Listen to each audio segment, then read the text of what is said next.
आप दोनों के इन अनमोल रत्नों ने इस बार परीक्षा में ऐसा कारनामा किया है कि स्कूल का नाम ही डूब जाए। ऐसा क्या कर दिया इन दोनों ने? हाँ सर, बताइए तो सही। और मेरे भोला ने कैसा लिखा है, उसका क्या रिजल्ट है? भोला और बबलू दोनों फेल हो गए हैं। क्या फेल हो गए? भोला और बबलू ने परीक्षा में ठीक से नहीं लिखा क्या? एग्जाम अच्छा नहीं गया क्या इनका? इन लोगों ने एग्जाम में आंसर थोड़ी लिखा है, अजूबे लिखे हैं, अजूबे। अजूबे लिखे हैं? हाँ, अजूबे लिखे हैं। ये इनकी परीक्षा की कॉपी है, मैं अभी पढ़ के बताता हूँ। ये भोला और बबलू दोनों की है। पहले भोला का सुनो। सवाल है, राष्ट्रीय पक्षी कौन है? भोला ने लिखा है कि राष्ट्रीय पक्षी भैंस है। भैंस है? हाँ, भैंस है।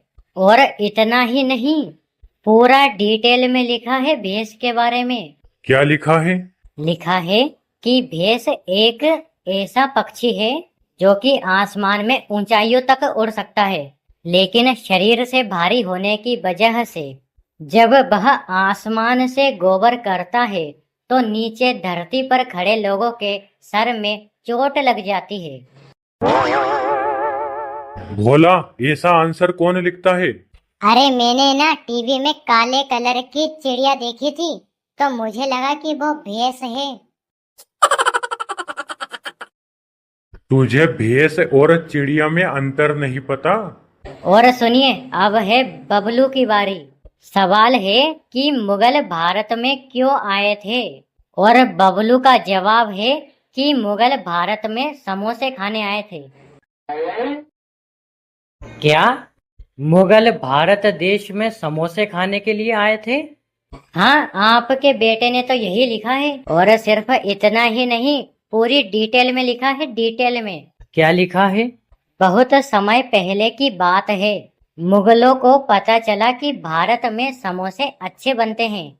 और सिर्फ समोसे ही नहीं, समोसों के साथ जो चटनी मिलती है वो चटनी भी बहुत अच्छी बनती है।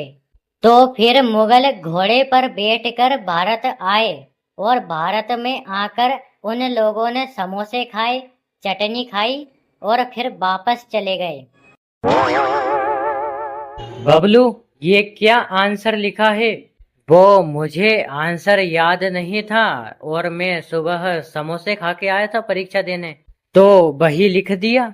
और सिर्फ इतना ही नहीं, इन लोगों ने मैथ्स के पेपर में क्या लिखा है वो भी देख लो। बताइए। गणित का पेपर तो इन दोनों ने मिलकर ही दिया है। सवाल है, 5 सेब को 2 लोगों में बांटना है, तो बराबर बराबर कैसे बांटेंगे? आंसर क्या लिखा दोनों ने? आंसर है कि हम उन 5 सेब का जूस बनाएंगे और फिर उस जूस को आधा आधा बांट कर पी लेंगे। इन लोगों ने कॉपी के आखिर में शायरी भी लिखी है। क्या शायरी लिखी है? पढ़ाई लिखाई की नहीं, भगवान से है आस। की पढ़ाई लिखाई की नहीं, भगवान से है आस। कॉपी छोड़ दी खाली, प्रिंसिपल की मर्जी होगी तो कर देगा पास।